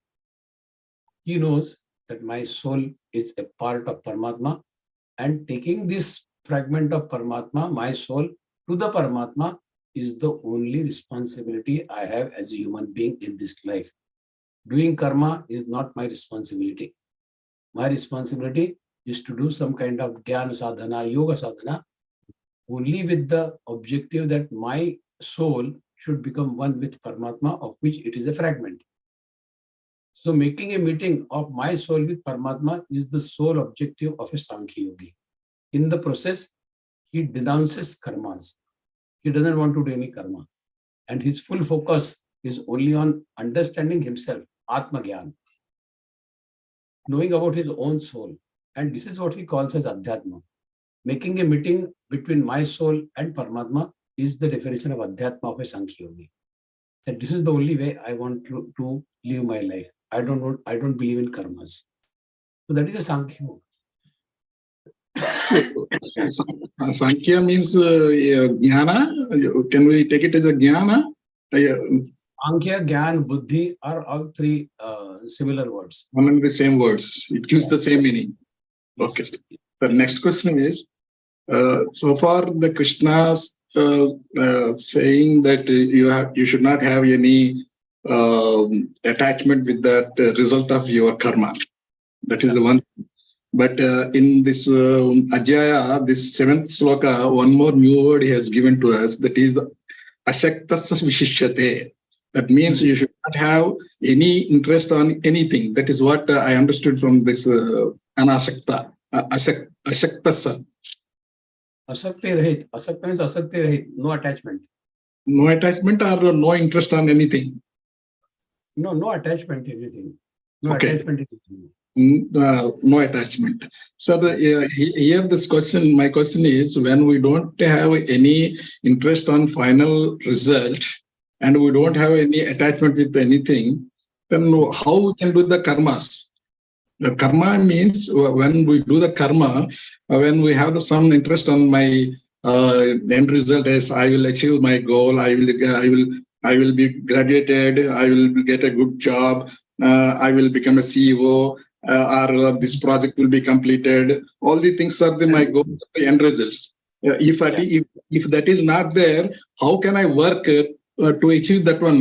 When this ashakta, this is when you don't have an attachment and you don't have any interest on final result, then we have to become a sannyasi, and we have to go to the we have to leave everything, and we have to go to the forest, and then only it is possible all these things. When we are in the samsara, how it is possible? This is here I am very much confused, and I am trying to understand the exact meaning. Of course, it is very very deep meaning, but as an ahika samsara, I am not able to understand. I am not able to very clearly distinguish between what exactly that meaning of the not attached with that result, and you should not have any attachment. Here I am totally stuck, and I am not able to Yeah, it's a very valid question. That if we don't have any interest in the goal that we want to attain, then why are we working? Yes. What is the driving force for us? You need some incentive to work. Naturally. Incentive at the end of month, I'm going to get my salary plus bonus. Then you work. If you know that you are not going to get anything, then you don't work. Yes. So your incentive, your intention to work drops down when you know that you are not going to get anything. And this is exactly what Paramatma is saying, that you do your prescribed duty. You do your kartavya karma. Now, doing the job in your office according to the job description that has been allotted to you, you have to perform that. That does not mean that you do not keep your sight, you do not keep any thoughts about the result or reward that you will get from it.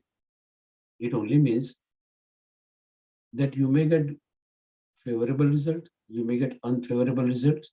You have to remain equipoised in all situations and still continue your kartavya karma. This is only the asakta. That means don't get attached to the return reward and then do your karma. If you start thinking of result first and then you say, if the result is good, then only I will work this way. If the result is not going to be good, then I will not work this way. This is not acceptable. You have to keep continuing and discharging your given duty, whether it is office or whether it is your home, wherever it is. You have to keep performing your prescribed duty without keeping expectation whether I get positive result or whether I get negative result. In 99.99%, you will get a positive result even without your asking for it. But even if in 0.101% chance you get a negative result, then you should be equipoised in both the situations. That is the meaning of detachment from attachment. You don't get attached to the result or return. So what I understand is, instead of focusing on the end result, you focus on the process of this to achieve result. That is what in my mind. Am I in the right track or? Precisely. This is precisely the meaning. Then you concentrate on the process of doing karma, on the process of discharging your kartavya karma, your prescribed duties. Don't focus on the result. That is not in your hands. Because see, 10 people pass, they appear for an interview. One of them gets selected. Why? Other 9 are buddhas. They don't know anything. No. Yes. The person who gets selected, he is reaping the benefit of his past karmas probably. We all get paid for our karmas, whether the karmas that we are doing now or whether the karmas that we have executed in the past. So which karma phala will spring out when, we don't know. It is not in our hands. It is in the hands of Paramatma. It is in the hands of destiny, Prakriti, which karma should be paid when. There are 3 types of things. You can get the instant result of karma, or it can go to your sanchit. Sanchit means your deposit. Yes. And whatever goes into your sanchit, it comes back in your prarabdha. So that prarabdha, when it happens, it is not in your hands. So these are the things wherein we need to focus on, that my authority is only on executing the kartavya karma in prescribed duty. I have no say in the karma phala. I have no say in the result, return, reward. I have to remain equipoised in all the situations. This is the only expectation from karma yoga. Okay. That means if I want to put it in words, as Krishna already told, any karma you have to do with the utmost care. That is yoga. That is, you have to do in the Trikarna Shuddhi. Or in the previous sloka, he said very clearly, any work, if you do it with the utmost bhakti, that will become a yoga. That means with that intention, if you do anything, the result will be always good. So you need not worry about that result. That is the what I understood. Am I correct, sir? Yeah, right. You see, as I explained, karma yoga has two connotations, two sides, two divisions. One is karma, other is yoga. Yoga is connection.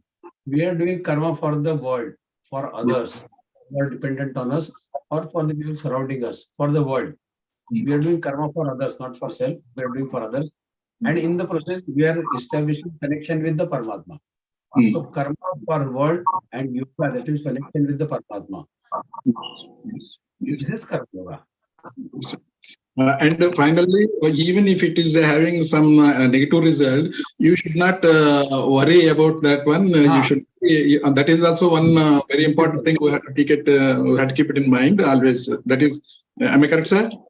Right. In second adhyay, when you learn in L4, samatma yoga uttati. That means remaining equipoised in all situations is yoga. Yes. Whatever is the result of your karma, whether it is positive, negative, favorable, unfavorable, if you remain equipoised in both the situations, then you are a yogi. Samatma yoga uchyate. Okay. I got it, sir. And still I'm having some doubts, but I will still keep on traveling with this journey. And finally, I am sure I will get this very deeper meaning of this thing. Thank you very much, sir. Naresh ji? Dhanyavad. Yeah. I have been studying Geeta for a little while and have heard of three terms: sadhana, sadhya, and sadhan. Yeah. So can you a little bit elaborate? Because I've been, with this current discussion, I thought that would be more appropriate to put it in that context. What I understood is continuing to do your prescribed karma will be like sadhana, and trying to attain moksha, which is the final goal, which should be the final goal of every human being, that should be the sadhya. Yeah. And sadhan could be Geeta, all the learnings from Geeta, or so. I just want you to, guide us if my understanding is correct or not. See, upasana, upasya, and upasana. There are three things of what you said, sadhana and all that. Upasya, upasana, and upasak. Upasak is you who are doing this. You are reading Geeta, you are doing upasana. That process of performing that particular sattvic activity is upasana, whether it is a stotra, mantra, whatever it is, whether it is a Ganpati Athar Shirsha, Vishnu Sahasranam, Bhagavad-Gītā, Ramayana, Mahabharata, whatever sadhana. So upasya, and upasya is Lord Vishnu or the Paramatma. You want to attain that. You are doing the upasana for him, and you are a upasak. You are a upasak. That means you are a sadhak. Sadhya is that Paramatma, what you want to attain. And sadhana is your upasana, the process of performing that particular karma through which you want to climb that ladder and attain the Paramatma. So these three things, and in Vishnu Sahasranam, when you learn, you will know that all these three is nothing but three forms of Paramatma. Sadhana is Paramatma, sadhak is Paramatma, and the upasya, that means the one where we want to reach, is also Paramatma. So nothing is different than Paramatma. Vasudeva Sarvahiti. Everything is Vasudevani. This understanding should get deeply rooted in our mind, that there is nothing other than Vasudevam Sarvahiti. Vasudeva is everything. Nothing more than that, nothing less than that. Everything is that only. We learn that in Bhagavad-Gītā's 10th Adhyaya, Vibhuti Yoga also. We learn that in Vishnu Sahasranam also, that everything that is around us, when we are performing Geeta, Sadhana or Vishnu Sahasranam, we also become a part of Paramatma only. Unless Paramatma is sitting in us, we don't become Upasak. So Upasak, Brahmarpanam Brahma Havir Brahmagno Brahmanahotam Brahmaiva tena gantavyam brahma karma samadhina. There is a shloka in Gita also. So whatever karma you are doing, that is Brahma. So whatever Agni you are offering, that is also Brahma. Who is offering, that offerer is also a Brahma.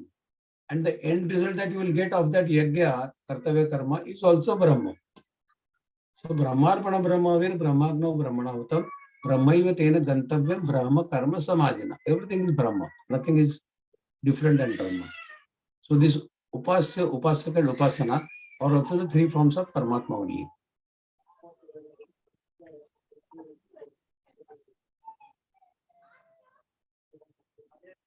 Okay, thank you so much, Bhaiya. On behalf of everyone present here, I would like to extend my sincere gratitude to Vikas Bhaiya for sharing his knowledge and insights with us on the third chapter of Bhagavad Gita, Karma Yoga, the first half. And I'm sure that it has left a deep impression on all of us. Thank you so much, Bhaiya. Thank you. We'll continue next week. Yes, Bhaiya. And now let us end this session, but not a quench for divinity, with prayer by Shri Kirti Patek ji.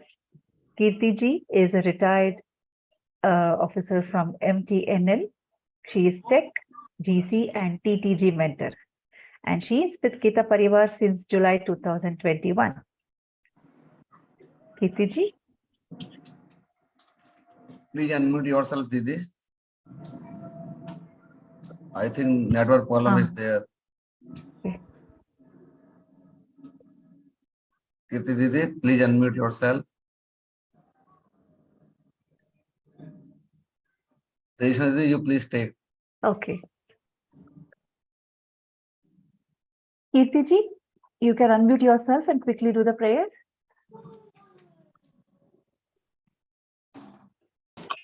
Yes, yes. Yeah. Jai Shri Krishna.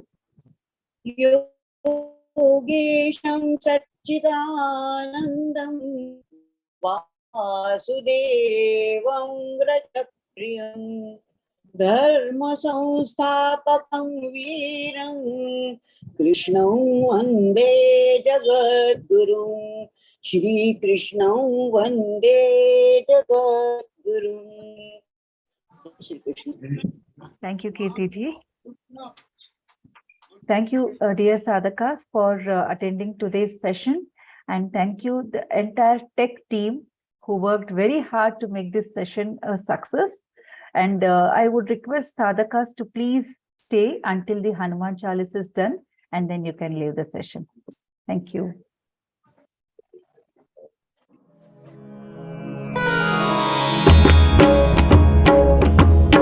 Shri गुरु चरण सरोज रज निज मनु मुकुरु सुधारी बरनउ रघुबर विमल जसु जोदायकु फलचारी बुद्धिहीन तनु जानिके सुमिरौ पवन कुमार बल बुद्धि विद्या देहु मोहि हरहु कलेस विकार।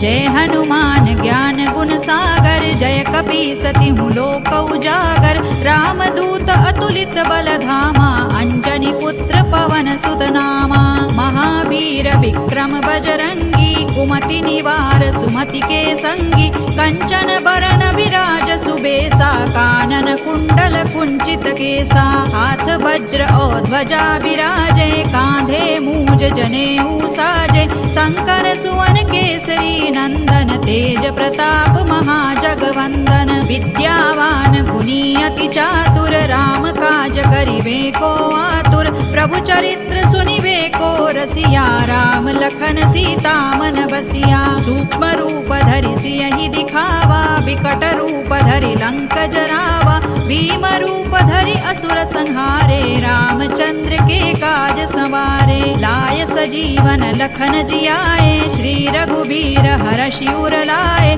रघुपति कीन्ही बहुत बड़ाई, तुम मम प्रिय भरतहि सम भाई। सहस बदन तुम रोजस गावे, अस कहि श्रीपति कंठ लगावे। सनकादिक ब्रह्मादि मुनीसा, नारद सारद सहित अहिसा। जम कुबेर दिक्पाल जहाते, कवि कोविद कहि सकै कहाते। तुम उपकार सुग्रीवहि कीन्हा, राम मिलाय राजपद दीन्हा। तुम्हरो मंत्र विभीषण माना, लंकेश्वर भय सब जग जाना। जुग सहस्र जो जन पर भानु, लील्योताहि मधुर फल जानू। प्रभु मुद्रिका मेलि मुख माहि, जलधि लांघि गए अचरज नाही। दुर्गम काज जगत के जेते, सुगम अनुग्रह तुम्हरे तेते। राम दुआरे तुम रखवारे, होत न आज्ञा बिनु पैसारे। सब सुख लहै तुम्हारी सरना, तुम रक्षक काहू को डरना। आपन तेज सम्हारो आपे, तीनों लोक हांकते कांपे। भूत पिशाच निकट नहीं आवे, महावीर जब नाम सुनावे। नासै रोग हरै सब पीरा, जपत निरंतर हनुमत वीरा। संकट ते हनुमान छुड़ावे, मन क्रम वचन ध्यान जो लावे। सब पर राम तपस्वी राजा, तिनके काज सकल तुम साजा।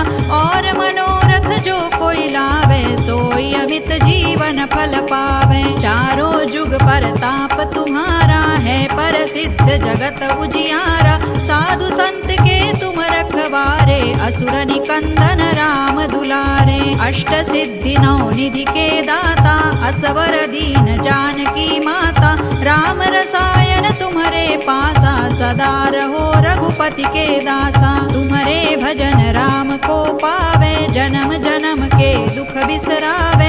अंत काल रघुबर पुर जाई, जहाँ जन्म हरि भक्त कहाई। और देवता चित्तन धरई, हनुमत से सर्व सुख करई। संकट कटे मिटे सब पीरा, जो सुमिरे हनुमत बलबीरा। जय जय जय हनुमान गोसाई, कृपा करहु गुरुदेव की नाई। जो सत बार पाठ कर कोई, छूट ही बंदी महासुख होई। जो यह पढ़े हनुमान चालीसा, होय सिद्धि साखी गौरीसा। तुलसीदास सदा हरि चेरा, की जय नाथ हृदय महडेरा। पवन तनय संकट हरना, मंगल मूर्ति रूप। राम लखन सीता सहित, हृदय बसहु सुर भूप। सियावर रामचंद्र की जय, पवन सुत हनुमान की जय। उमापति महादेव की जय। Thank you so much, everyone. Have a good evening. Jai Shri Krishna.